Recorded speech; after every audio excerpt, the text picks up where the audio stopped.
semuanya, selamat datang kembali dalam tayangan Kasisma. Nah kali ini kita kedatangan alumni lagi nih. Alumninya adalah Kak Wawan. Selamat sore Kak Wawan. Selamat sore Bu. Gimana, sehat? Sehat. Nah kali ini kita ketemu sama pengusaha lagi nih. Pengusaha dari ini bidangnya kayaknya kan semua pasti suka nih. Coffee shop ya Kak Wawan ya? Coffee shop, oke. Kak Wawan sendiri perkenalkan diri dulu, namanya siapa, tamat tahun berapa, sama dulu kelas apa? Silahkan. Perkenalkan, nama saya Putra Wirawan, sering dipanggil Wawan sih sebenarnya. Dulu dari kelas IPA 2, angkatan tahun 2017. 2017 tamat ya, berarti ya? Tamatnya 2017, berarti baru banget ya, 3 tahun yang 3 lalu. tahun yang lalu. Berarti sekarang masih kuliah apa gimana? Masih kuliah. Kuliah di mana nih Kak Wawan? Di Undiknas. Undiknas, jurusan? Hukum. Oh hukum, saya kira ekonomi loh. Ternyata hukum. Oke. Kak Wawan, saya kan kemarin dengar dari adik-adik OSIS nih, katanya, Bu ini ada Kak Wawan nih yang buka coffee shop gitu, saya jadi tertarik, coffee shop apa? Nah ternyata coffee shopnya lumayan udah ini ya, udah lama ya. Ini yang Kak Wawan sendiri kelola, memang Kak Wawan yang punya atau Kak Wawan kerja sama orang atau gimana? Kerjasama sih. Kerjasama, oke. Sama rekan atau sama saudara atau sebenarnya gimana? Ini rekan, dibilang rekan ya saudara lah. Oh gitu, ya, jadi masih ada hubungan keluarga ya. Oke. Ya. Nah tempatnya di mana kawan? Lokasinya? Di Canggu. Di Canggu. Apa nama ini? Satu-satu. Ya. Itu tempat terkenal loh ya. Tempat terkenal yang mana saya udah pernah ke situ juga. Tempatnya enak banget, vibes-nya asik banget karena kalau nggak salah dari Jepang ya ininya ya. Maksudnya kena influence Jepangnya gitu ya. Oke. Terus apa namanya, ini emang coffee shopnya udah lama berdiri atau baru atau gimana nih? Udah lama sih, udah 6 tahun sekarang. Jadi perkiraan saya sekarang kan kuliahnya udah hampir 3,5 tahun. Iya. Tahun dari SMA berarti. Dari SMA ya berarti kawan di sana ya? Dari SMA lo udah kerja di coffee shop ya? Itu gimana ngatur waktunya dulu? Nggak pernah bolos dulu ya? Kan di Wisma ada yang masuk sore, ada yang masuk pagi kan. Jadi gitu. Ada kesempatannya ya? Benar. Kerja di situ. Terus dulu pelatihan pertama langsung megang barista atau pertama dulu ngeliat dulu atau gimana? Kalau pelatihan dulu sih dari YouTube. Awalnya begitu dulu. Benar, karena dulu kan tahun 2015 kalau nggak salah. Itu belum banyak kayaknya. Belum tenar coffee shop. Iya, coffee shop itu belum. Okay. Sekarang pun di Canggu itu ada hampir 400 restoran. Iya, banyak banget kalau ada yang tahu ya. Brawo itu ya, itu kayak deret jeda, coffee shop lagi jeda, tempat-tempat makan gitu ya. Dan hebatnya salutnya tuh satu-satu selalu bertahan, saya lihat. Setiap kali saya sering lewat Brawo itu nggak pernah sepi kayaknya. Tapi dia istimewa ya, tutupnya malah sore ya tutupnya. Ya, kita memang konsepnya sih dari jam 4. Dari jam 8 sampai jam 4. Ya, karena biar nggak bosen juga orang lihat. Iya, kalau kita buka malam juga ntar aja lah sana. Kayaknya memang lebih ini ya. Jadi kayak mendesak konsumen untuk datang lebih awal, takut tutup gitu ya. Karena saya aja kayak gitu kalau mau mampir ke tempat orang kan, kalau bukanya dari pagi sampai malam kan, ntar aja kesana. Ntar aja, akhirnya numplaknya di malam. Bener. Terus selain di sana ada lagi nggak outlet yang lainnya nih? Outlet yang lain ada di Kerobokan juga. Di Kerobokan. Kebetulan ini baru. Baru 2 tahun ini jalan. Yang baru 2 tahun. 2 tahun mah nggak baru. 2 tahun udah lama. 2 tahun ya. Oke. Terus apa nama sama juga satu juga? Bukan, After Crack Coffee. After Crack Coffee. Oke. Nanti kita akan insert kan Instagramnya dan lokasi-lokasinya supaya kalian bisa main. Ini konsepnya lebih kepada untuk bule atau untuk lokal atau anak muda atau gimana? Kalau yang ini kita ke lokal. Muda, ya. Karena bosan juga bisnis di bule aja. Bener kan sih. Ya. Tapi kalaupun dibilang spesialisasi kayaknya sesuatu juga bukan spesialis bule ya, karena saya waktu kesana juga harganya standar sih, nggak terlalu, nggak kayak yang sengaja gitu bikinnya tinggi banget harganya. Karena kan semua di sana kayaknya standar segitu ya harganya. Nah, terus sekarang ini konsepnya adalah untuk yang lokal, anak muda atau menengah, gimana? Anak muda sih. Oke, artinya lebih banyak nongkrong ya. Berarti pasti ada wifi dong ya. Lagi baru nongkrong ya. Bener. Jadi buat kalian yang di rumah yang mau nanti nongkrong di daerah Kerobokan, di mananya nih? Di Timur Lapas. Pas Timur Lapas ada Kimia Farma sebelahnya. Kimia Farma. Itu. Iya. Oke. Berarti apa namanya? Udah jauh nih sekarang nih merambahnya nih lagi. Artinya dari Canggu sekarang buka di Kerobokan. Susah nggak nih ngelola 2 nih sekarang? Sebenarnya sih susah gampang gitu. Nanti kayak 2 kali susahnya banyakan ya. Oke. Kalau karena apa? Saya maksudnya nambah lagi satu karena kan udah menurut saya kalau di satu-satu itu udah pilot lah. Ya, udah bisa lah ya, karyawan sendiri, udah gitu. jalan sendiri, makanya saya growing lagi satu kan. Growing, ya, itu poinnya ya, growing, ya, tumbuh. Nah, benar, ini yang saya cukup kaget ya, karena saya jarang ketemu anak muda, artinya Bali gitu ya, saya bilangnya. Kebanyakan kalau udah comfort zone, udah nyaman di satu tempat itu aja, nggak mau kemana lagi, kayak udah di sini aja, di sini aja. Tapi saya tuh main ketemu anak muda yang mau growing, tumbuh lagi satu untuk buka, apalagi beda nama ya. Beda nama. Sebenarnya kalau langsung aja pakai nama satu-satu kayaknya bisa tuh sebenarnya. Sebenarnya. Tapi mungkin kamu growingnya belum total nih, sekalian growing image juga untuk dirimu sendiri kayak gitu ya. Yang ini yang di Afterlife ini sendiri atau sama orang lagi? Sebenarnya partner sih juga. Sama. Ya, tempatnya teman yang punya. Saya isiin barang, alat-alat semua. Artinya productionnya kamu, tempatnya di teman gitu ya. Oke.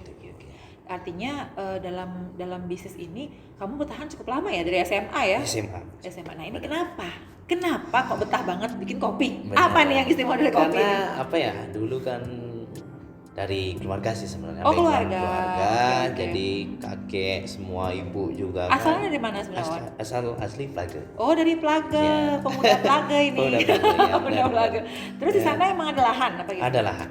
Oh, lahan kopi. Ya. Luas lumayan sih. Berapa hektar aren apa nih? Sekitar 5 hektar. 5 hektar tuh luas loh, guys. Luas banget. Itu kopi semua atau gimana? Kita sih tumpang sari semua. Oh, tumpang sari. Ada kopinya, ada vanila juga, ada guava banyak. Oh, jadi nggak cuma kopi aja ya. Tumpang sari artinya dia bermacam-macam ya, tidak dengan satu jenis saja. Ini 5 hektar berarti bisa dibuat bisnis juga dong itu ya? Benar. Kira-kira apa bisnisnya? Kalau di kampung kita punya agrobisnis juga. Agrobisnis. Ya. Jadi kalau misalkan adik-adik mau datang ke Plaga, maksudnya. Tapi open untuk umum nih? Open untuk umum. Oh, ya. Ada tiket masuk nggak Kak? Kalau untuk Duisma kita gratis kan. Untuk Duisma masih gratis. Oke. Terus apa nama agronya Kak? Bali Beans Coffee. Bali Beans Coffee. Bali Beans Coffee. Nanti ada Instagramnya nggak? Ada dong. Nanti kita akan tag di sini. Jadi ada kopi, kafenya, ada agronya. Benar. Ini kayak the real Balinese. Ini nih, dari Balinese apa sih namanya tuh, salesnya mantep nih, salesnya nih. Artinya semua dari production sampai pasca nih sekarang nih. Pascanya apa nih? Apakah ada usaha lagi untuk ampas kopinya atau jangan-jangan ada juga nih, kayak lengkap nih semua nih. Semua sih ada. Kalau ampas kopi biasanya kita pakai teh. Kan? Ada kan? Karena kulit kopi itu paling berharga sih sebenarnya. Itu yang paling mahal. Kadang sih dari awal processing kopi yang sebenarnya yang paling mahal itu bunganya. Oh gitu. Bunganya kopi itu. Terus. Itu sebenarnya bisa dipakai teh dan bagus untuk cewek. Oh, hormon mungkin ya. Buat hormon bagus. Iya. Makanya kalau sekilo tuh gila. Mahal sekali. Mahal loh. Ya, bukan yang punya lahan. Gak usah buka coffee shopnya. Buka kebun kopinya. Benar. Oke, berarti artinya, terus tadi kamu bilang kan kulit kopinya nih juga yang mahal nih. Benar. Artinya kamu sudah punya buyer, udah punya pembeli untuk itu, atau artinya ada jalur produksi, ada jalur distribusi sampai ke sana? Iya, ada. Oh, gitu. Kebetulan kita baru di Indonesia sih impor ke Surabaya, ke Jakarta juga. Iya. Kebanyakan di sana sih. Nah, itu 5 hektar kan luas banget, Wan. Pernah gagal panen nggak? Kalau gagal panen, kalau kopi jarang. Jarang ya? Jarang. Paling buahnya agak dikit mungkin. Karena faktor cuaca juga. Iya benar karena faktor cuaca ya. Mungkin kalau terlalu kering sekali mungkin nggak bagus ya ini ya. Nah, itu sekarang berarti dari kebun kopi 5 hektar mencukupi nggak itu untuk 2 toko kopi ini? Mencukupi sih Bu Cok. Mencukupi, artinya nggak ada kelebihan produksi nggak sih pernah?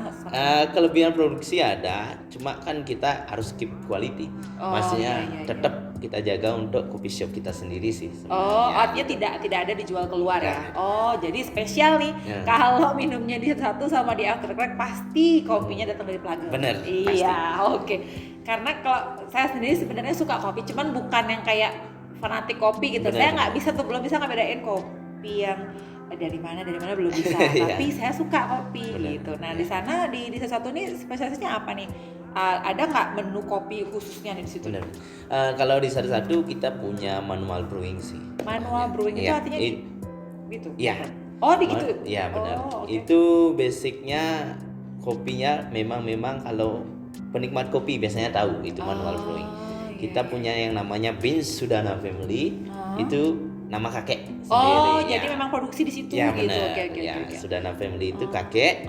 Jadi kopi beansnya itu memang specialty kita untuk di situ. Benar, di situ, dan jika ada yang mau beli kita kasih juga. Cuma jadi dijual juga artinya meskipun kecil-kecil ya. Benar, cuma limited ya. Limited ya. Oke, kan nggak mungkin juga setengah kilo juga kan orang pada bikin sendiri jadinya gitu ya. Artinya teknik marketing juga dapat banget. Di mana Kak Wawan berarti mengkhususkan sesuatu ya. Jadi otomatis konsumen yang butuh. Jadi menyediakan demand dan juga supply-nya. Oke, ini masuk banget dulu. Kamu IPA atau IPS sih? IPA. Kayaknya salah jurusan kayak katanya kayak IPS. Benar. Sekarang aja banyak teman bilang kan ngapain nyari hukum, Wan? Karena kan saya terjunnya di bisnis kan. Ya, cuma kan saya bilang hukum itu banyak. Iya benar. Ya, sekarang hukum yang kamu ambil apa? Hukum bisnisnya. Ya. Oke. Di hukum bisnis kan pelajarannya buat PD, buat CP. Iya, jadi lebih dapat ya sebenarnya. Jadi untuk ke depan tentunya bukan berarti kamu senangnya di kopi, kamu lu kuliahnya hanya di bisnis toh, justru jauh lebih kepada apa nih nanti yang bisa melindungi bisnis saya gitu ya, sehingga lebih kepada hukum yang lebih tepat. Karena kan dari waktu ini kita juga banyak sih kendala, maksudnya di logo kayak gitu, merek kan itu penting juga di bisnis kan. Karena branding itu. Di samping itu kita udah punya usaha IMB itu kan perlu. Iya benar. Banyak yang jatuh di situ ya. Nanti ke pajak juga kita harus kan. Artinya sebagai warga negara yang baik tidak bisa cuma buka doang, harus ada juga maintenance-nya ya. Usahanya dari awal mau dibuka seperti apa, terus udah gitu nanti logonya gimana, karena kan nggak mungkin brand itu gonta-ganti logo 2-3 kali kan. Logo itu ya satu, sama kayak logo-logo yang lainnya satu sampai akhir gitu ya. Nah, selama membuka bisnis ini dari SMA, Kak Wawan pernah nggak punya pengalaman yang kayak nggak bisa dilupain gitu? Pengalaman entah itu baik ataupun buruk gitu? Benar. Sampai merinding nih Bu Jo. Benar. Karena dulu awal kan dari SMA saya datang dari Plage, itu ngekos di sini kan. Ngekosnya di Dalung. Jadi kelas 1 itu masih ngekos. Terjun bebas Bu Jo. Benar. Karena jauh dari orang tua. Jauh dari orang tua. Jadi kita tuh kan di pas SMA itu kan dikasih budget berapa sih? Iya, otomatis pasti gitu. Dulu tuh budgetnya berapa ya? 200.000. 200.000. Lumayan. Ya lumayan, ya sedikit. Sedikit sebenarnya seminggu ya. 200.000 kita pun bawa beras dari kampung loh, ya buat dimasak. Bener-bener jadi dididik untuk mandiri. Benar.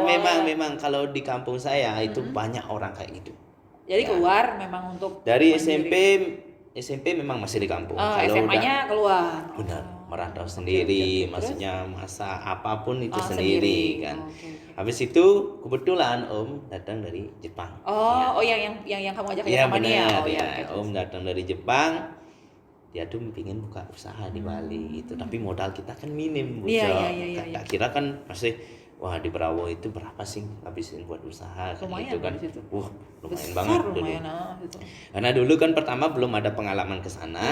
Jadinya kan seberapa sih mikirnya kayak paling nggak begitu banyak kan, padahal dapatnya itu makanya dulu kan kita nyewa 2 lantai. Kan kayaknya tingkat 2 dulu ya. Dulu kita tidurnya di atas, di bawah shop. Ternyata kontraknya itu 1 tahun itu 100 juta Bu. Bener, 100 juta kontrakan. Kita bingung nyari uang kemana kan. Semua tak cari, nggak ada, bank pun nggak berani dekat kan. Itulah kan kalau usaha baru-baru pasti bank jauh-jauh. Sekarang udah jalan semua nawarin kredit tuh. Bener. Terpaksa sertifikat masuk bank. Cari modal dulu nih. Bener, cari modal dulu. Gimana sih? Biar pernah aja. Sekali terjun langsung aja terjun. Sekalian deh. Benar, daripada kita kan pikirannya beda, orang lain pakai judi aja berani segitu. Benar sih. Apalagi kita pakai bisnis harusnya lebih ini lagi. Benar, itu udah coba dapat uang, jalan 2 tahun. 2 tahun tuh jatuh bangun Bu. Jadi nggak langsung hype kayak? Enggak. Karena saya ingatnya dulu tuh baru buka, kan paling luas kayaknya tempatnya. Itu udah baru, tempat baru kita. Jadi dulu sebenarnya nggak di situ? Nggak di situ. Gitu. Saya pikir dari awal udah langsung di sana. Bener. Terus? Itu jatuh bangun, sampai utang banyak numpuk. Sebulan itu bayar anak uang aja 20 juta Bu. Anaknya aja. Itu kita belum ke staff, belum kemana kan, jadinya kan bingung jadinya kan ya bener. 2 tahun itu nggak dapat jualan. Sampai saya ngadain tur gratis ke kampung, sampai ya Miss Lilik tahu gak? Miss Lilik kan iya kan dari sana. Mohon kok ngajak tamu ya, dilihat kan di sidang dia nikah kan. Itu dah karena itu perjuangan Bu. Ya, diajak di usia segitu kan benar merintis dari bawah. Bener. Tak ajak ke kampung, tak ajak tour guide kan, sebagai tour guide gratis semua. Karena biar mau kamu ya betul. Gitu. Berarti kamu dari awal sudah mikir konsepnya untuk tidak dulu minta dari depan pay later ya. Nanti kita akan bayar berikutnya mereka akan datang. Karena saya percaya itu Bu Cok. Karena kita kalau lakukan udah do best, pasti income-nya pasti ada. Itu.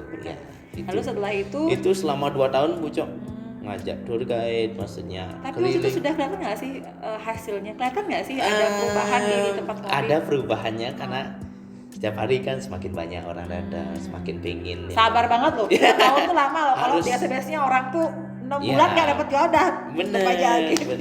Terus bisa mengcover tuh. Artinya berarti kamu awal pinjam duit udah mengcover untuk biaya sampai operasional ya. Udah. Itu udah bisa cover biaya operasional, kita bisa bayar utang juga. 2 tahun lancar-lancar.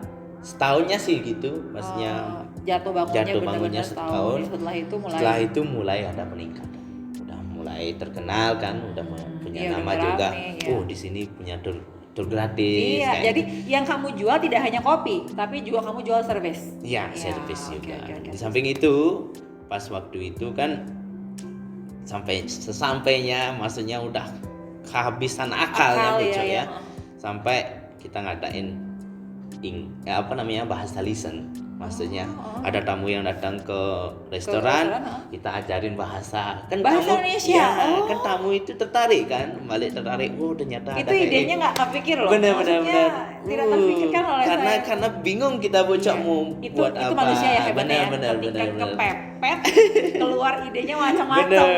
Benar gitu. Tapi itu working, berhasil. Working, banyak yang datang sampai 30 orang gitu. Tapi dia beli makan, dapat belajarnya gratis. Bener. Ya jadinya ya. Oke. 30 orang reservasi apapun. Dari sana dah peningkatan pelan-pelan mulai. Iya, jadi pada prinsipnya kalau kita marketing nggak cuma jualan produk utama kita ya, tapi juga kita harus punya selain yang utama tuh apa gitu harus punya side-nya, harus punya pinggiran-pinggirannya, apa yang kita mau jual lagi, value apa yang kita mau jual kepada orang yang datang gitu ya. Nah setelah 2 tahun itu apakah sudah mulai langsung kamu pindah tempat dulu atau gimana? 2 tahun kita udah punya modal, cukup modal, makanya kita sewa tempat lagi. Itu kita sewanya 10 tahun. 10 tahun, jadi jatuhnya lebih murah nggak sih? Itu tempat maksudnya nggak ada bangunan. Itu jadi tanah kosong. Kosong kita sewa. Lebih murah pasti kan? Lebih murah jatuhnya. Akhirnya kamu bangun pelan-pelan. Pelan-pelan, kita dapat jualan di tempat yang lagi satu, kita bangun. Dan jeleknya pas waktu itu banyak kendala juga Bu Cok. Nggak mungkin ada kendala sih ya, pasti ada kendala sampai jujur ya, ini jujur semua pasti kalau staf saya yang nonton ini pasti tahu semuanya. Jadi membangun baja itu kan baja ringan kita pakai, membangunnya itu 2 tahun kita ngutang untuk bajanya itu yang namanya Pak Heri itu sampai sekarang pun saya masih ingat namanya. Ada ya penyelamat seperti itu ya, orang-orang yang orang baik yang yakin sama kita. Benar itu di Canggu juga saya ngambil bahan-bahan bangunan, disupport juga lumayan lah. Sampai ketika niatnya memang benar-benar bulat, bantuan Tuhan tuh ada. Pasti. Benar sekali. Jadi buat yang penting niat kita baik dulu ya. Artinya harus sabar, itu kunci utama usaha. Kayak tadi kawan bilang, setahun pertama itu juga balik dulu. Bener. Kalau itu nggak tahan, berhenti, nggak punya sekarang. Bener. Tapi akhirnya sekarang punya karena sudah melewati sekian banyak fase itu. Lalu setelah pindah ke tempat baru, langsung hype atau ngulang lagi dari nol nih sistemnya? Langsung Bu Cok. Dari sana ada tamu rame. Puncaknya sih 2016, 2017, 2018. Itu yang benar-benar yang stabil banget. Itu memang stabil sampai kita surplus ya. Sampai ngantri tamunya. Iya, rame banget. Benar. Waktu itu saya kesana sama sensei yang NP ya waktu Sama Airi sensei, sama sensei Rara ya. Nah itu tuh kita harus kayak datangnya tuh harus ngatur banget supaya nggak pas rame gitu. Tapi emang makanannya enak banget. Saya suka makanannya. Nanti coba lah. Oke. Sama nanti belum nyobanya ke kopi yang sekarang. Yang sekarang ini gimana nih? Sama juga nggak ribetnya kayak gitu? Sama ribetnya Bucok. Saya kira bakal lebih gampang loh setelah produk yang berikutnya. Karena namanya kita branding yang baru. Itu tuh kalau branding yang baru itu memang harus dari nol lagi. Dari nol lagi. Tapi dari segi pembiayaan gimana waktu itu, sama juga kayak gitu atau? Sama juga. Dari sekian kali tahapan, orang tua berapa persen terlibat dalam proses itu? Kalau orang tua sih nggak ada terlibat. Bener-bener kalau kamu dari awal sendiri. Bener. Waktu orang tua tahu kamu mau buka usaha, mereka keberatan nggak? Karena orang tua juga terjun ke sana kan. Nggak heran ya? Nggak heran. Ya, memang kalau saya itu ya Bucok ya sistemnya. Kalau dari tamat SMP itu memang udah mandiri. Jadi kayak kamu kerjain apa yang menurut kamu baik gitu aja pokoknya poinnya gitu. Ya. Kamu sudah ada berapa orang, Wan? Kebetulan 3 orang. Oh, 3 orang, cowok-cowok semua atau? Cowok, saya cowok, lagi cowok lagi 1 sama cewek. Kamu paling tua berarti? Ya. Oh, mantap banget nih. Berarti sudah menyiapkan nih. Bener. Nanti adik-adik kalau mau nerusin kamu udah punya modal utama ya. Itu namanya responsibility, tanggung jawab ya, tanggung jawab. Besar tanggung jawabnya kalau jadi orang. Punya adik lagi nih ya. Nah, orang tua sendiri duduknya masih sehat semua. Di rumah berarti, di kampung berarti handle agronya. Ya, kebun. Karena nggak cuma kopi aja Bucok. Karena kalau kita ngandelin kopi kan setahun sekali. Iya, yang lain harus ada yang itu juga tadi maksudnya kawan dengan tukang sari, artinya tidak semuanya panen dalam saat yang bersamaan. Jadi ada yang panennya 3 bulan, ada yang seterusnya. Sehingga tanah itu tidak mati ya, dia menghasilkan terus. Apalagi sekarang kalau sudah banyak begitu, distribusinya kemana, Wan? Distribusi yang lainnya, maksudnya kebun-kebun yang lainnya. Kebetulan ibu pengepul juga di rumah. Oh, gitu. Jadi tomat semua segala macam ada Bucok.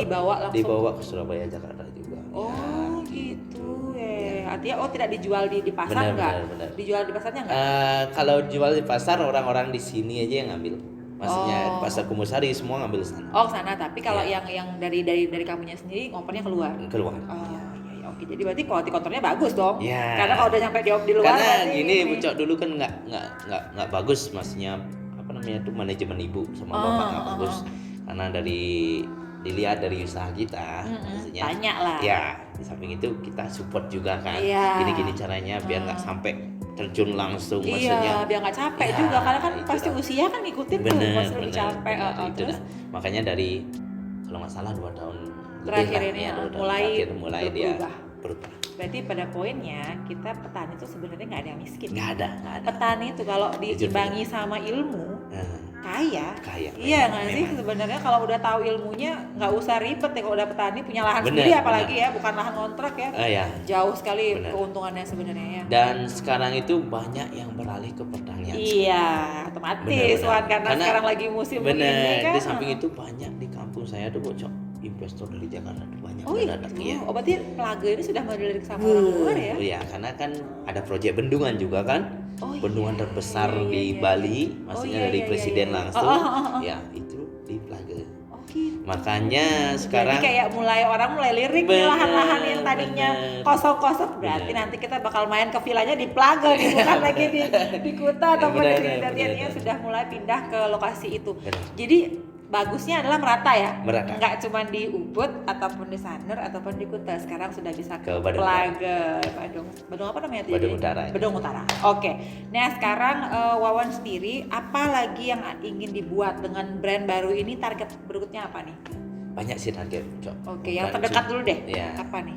Bukan cuma maunya di coffee shop aja. Oke. Nanti mau ke properti lagi mungkin ya. Karena sekarang udah semakin kita, maksudnya ya semakin bilang ya belum setinggi apa sih saya. Tapi belum sudah semakin tinggi, makanya partner tuh makin mendekat Pak Bucok. Bener pasti itu. Kalau lihat aja kita contoh artis-artis sih, ya semakin tinggi dia pasti partnernya tinggi juga kan. Makanya banyak yang datang, Wan buat kayak gini ya. Tapi kan kita mikir nih karena kan bisnis itu nggak segampang yang dikira kayak gitu. Dan juga kadang-kadang anak muda yang yang saya sering lihat itu adalah egonya. Benar. Ketika lagi masih di usia segini nih Wawan nih biasanya egonya tinggi, apalagi kalau lagi berhasil. Benar. Itu mungkin yang perlu disyukuri karena Wawan melewati itu bukan dengan gampang. Benar. Jadi itu yang bikin ego otomatis jadinya lebih menurun karena kita pernah lewatin masa-masa susah kayak gitu. Nah, artinya sekarang kedepannya lebih ke kayak beralih porsi ya, nggak cuma coffee shop tapi lebih kayak properti atau apa. Dan yang paling penting lulus dulu ya. Benar. Skripsinya lolos dulu. Benar. Karena gini Bu Cok, banyak pengusaha sekarang itu buat usaha itu bukan buat nyari income, bukan buat nyari profit kan. Banyak yang buat maksudnya saya punya usaha. Aktualisasi diri. Benar. Ya. Gaya-gayaan. Itu yang sering saya lihat. Itu yang benar. Kalau orang aktualisasi diri biasanya setelah dia punya, benar. Bukan sebelum dia punya. Makanya orang-orang punya ada datang kan, Wan segini buat kayak gini ya, gampang dia bilang. Karena dia udah punya modalnya. Jadi kayak pengen punya. Sementara kalau Awan yang berangkat dari nol, minus malah, pasti jauh lebih mikir jatuhnya. Benar-benar pasti berpikir ini profitnya bakal worth it nggak? Bakal ini pasti bakal begitu. pasti pikirkan. Nah itu dia. Terus selama 2 tahun ini kan kita pandemi nih. Awan buka coffee ini yang after ini pas pandemi. Pas pandemi. Ya. Waktu itu berasa banget nggak penjualannya? Berasa sih di awal bagus Bu Cok. Karena kan kita undang teman juga. Jadi sendalnya bagus. Di pertengahan itu mulai turun. Ya makanya kita bingung juga mau buat apa, buat event nggak bisa karena PPKM. Karena PPKM ya agak susah. Itu kan karena di samping itu jamnya dibatasin. Benar, bukanya kan nggak boleh sampai malam. Benar. Kita bukanya padahal dari jam 4 sampai jam 10 malam. Nah, sekarang habis itu waktu selama PPKM gimana dong? Ya, kita jualan di luar. Maksudnya kita kan punya produk. Kita kasih target ke staffnya. Dijual produknya. Benar. Berarti ada kopi ini juga, kopi kemasannya. Maksudnya gitu. Minuman yang udah jadi. Iya, kopi yang udah jadi itu dijual jadinya. Artinya harus dipikirin juga ya. Harus dipikirkan. Makanya kita kasih target anak-anak gimana sih caranya biar bisa kejual nih. Biar bisa aja muter operasionalnya. Dan itu juga paling penting ya, pemilihan pegawai ya. Karena nyari orang yang loyal itu susah sekali. Yang punya ownership itu susah. Ngerasa bahwa dia juga punya usaha itu yang saya juga sering menjadi masalah di usaha-usaha kita. Ketika pegawai tidak punya rasa memiliki sama usaha sekali. Bahwa dia digaji dari sana. Jadi sebenarnya harusnya lebih semangat nih. Bener. Gitu. Karena banyak yang kayak gini ya Bu Cok, dia tuh mikir jam kerja. Dari jam 8 sampai jam 4 sekian harus pulang. Kalau kita kan beda. Enggak gitu. Kita berpikir experience-nya kayak mana sih? Bener. Kita harus belajar apa sih? Itu Iya. yang paling penting buat kita nanti ke depannya. Gitu, berarti Wawan juga punya tanggung jawab untuk mengajari anak buah bener. Ya. Karena susah sekali Bu Cok. Karena di satu-satu pun 20 orang. Itu susahnya minta ampun. Karena paginya kita harus bangun moodnya dia juga. Iya, biar nggak bete, biar nggak kesel sama karena pagi-pagi itu kan nggak tahu kita baru di rumahnya ada kendala apa. Itu loh. Bener. Yang usaha tuh nggak cuma mikir lakunya berapa cangkir dapat untung, nggak cuma itu. Emosional. Iya, harus dibangun juga. Terus di tempat yang baru berapa pegawai? Kalau di tempat baru cuma 3. Oh kan nggak terlalu banyak ya, tapi tetap juga sih namanya itu aset ya. Itu aset juga. Jadi mau sedikit banyak sama aja sebenarnya. Benar. Oke, nah sekarang saya pengen tahu Wawan tolong kasih pesan-pesan buat adik-adik nih yang di rumah yang mungkin udah tamat kemarin kan kita udah dua kali nih tamatan corona nih. Benar. Artinya mereka nggak ujian nggak apa langsung terjun ke dunia entah itu kuliah ataupun kerja. Benar. Banyak juga yang kebetulan alumni kita juga yang baru-baru kemarin banyak yang buka coffee shop juga. Nah kira-kira gimana, dan kalau cepet nih hilang nih pandeminya, kita pengen banget nih bikin kayak ada pelatihan barista gitu kan, buat skill nanti tuh buat adik-adik kelasnya kan. Mungkin nanti kita pasti akan hubungi kawan supaya nanti bisa. Sama agroturnya tuh itu bisa. Penting banget karena banyak dari antara kita yang kadang-kadang berpikir bahwa petani itu kayaknya segitu-segitu aja deh. Banyak yang bilang. Kita pengen membawa siswa SMA 2 untuk mengetahui bahwa ada loh agro yang kayak gini nih dasarnya dan bisa dikelola dengan baik kalau kamu mau gitu. Oke, sekarang kawan tolong dikasih pesan-pesan buat adik-adiknya, buat yang mau usaha atau buat yang nggak tahu mau kemana. Nah, gimana nih buat adik-adiknya? Ya. Oke, pesan-pesannya ya. Jadi setelah lama ngobrol sama Bocok, sharing-sharing sedikit. Jadi usaha itu nggak segampang yang kalian kira. Jadi perlu banyak proses, perlu banyak ketekunan. Maksudnya nggak kalau usaha tuh nggak boleh yang namanya cepat beralih, itu nggak boleh Bocok. Maksudnya apa yang di bidang kalian memang kalian sukai itu harus aja. Itu aja. Karena apa? Kalau kalian tidak suka nanti nggak enjoy kerjanya. Benar. Itu paling susah Bocok. Sama kayak kita dulu dididik dari SMA ya, kamu harus jadi dokter, kamu harus jadi polisi. Nggak main, kalau memang passion kita nggak di sana, susah. Iya. Itu pun rezeki pun nggak begitu ngalir. Nggak balik di situ. Benar. Seperti misalnya Bocok sekarang kan memang passionnya di guru, suka ngajar. Sehingga menyenangkan aja. Benar, itulah itu. Jadi apapun yang kalian lakukan tolong tekun. Itu yang terutama. Tekun, disiplin juga, apapun itu diambil tetap disiplin. Jadi orang itu aja. Ya, itu aja. Konsisten, disiplin. Ya, tekun dan disiplin. Jadi poinnya sebenarnya apapun usaha yang kalian ambil, sekecil apapun, jualan canang sekalipun. Kalau itu tekun 1000 kali tuh pasti bisa beli rumah. Ya, pasti bisa. Gitu ya. Karena banyak kan dari kita tuh tekunnya kurang. Makanya kita kadang-kadang orang-orang kita tuh buka usaha 4 bulan udah tutup. Padahal sebenarnya mungkin usaha di bulan ke-5 ya, kita nggak tahu malah ya kita berhenti kan gitu. Dia belum tahu maksudnya di mana sih selahnya. Nanti juga kita pengen banget nih nantinya ada sharing session ya. Mudah-mudahan cepet ini pandemi ini berlalu. Jadi nanti kita bisa sharing session sama anak-anak yang banyak adik-adik yang pengen jadi pengusaha tapi nggak tahu mesti sharing kemana. Nah, jadi mungkin nanti kita bisa adakan sharing session ya. Nanti kawan kita akan hubungi lagi sama kakak-kakak yang lain yang juga pengusaha nih di bidang macam-macam. Kalau kita bisa bikin barang-barang itu kan besar ya. Bisa nanti untuk menjadi ruang juga untuk sharing bagi adik-adiknya. Makasih banyak Kak Wawan, sharingnya saya benar-benar juga banyak belajar nih hari ini. Terima kasih banyak Kak Wawan meluangkan waktunya. Mudah-mudahan nanti usaha kedepannya juga makin maju, makin lancar, dan nanti kita bisa ketemu di posisi yang Kak Wawan bisa banyak membantu adik-adiknya di sekolah ini. Oke, itu aja Kak Wawan. Terima kasih banyak sudah datang. Nah, itu dia tayangan Karisma kali ini. Kita ketemu lagi di episode berikutnya. Bye.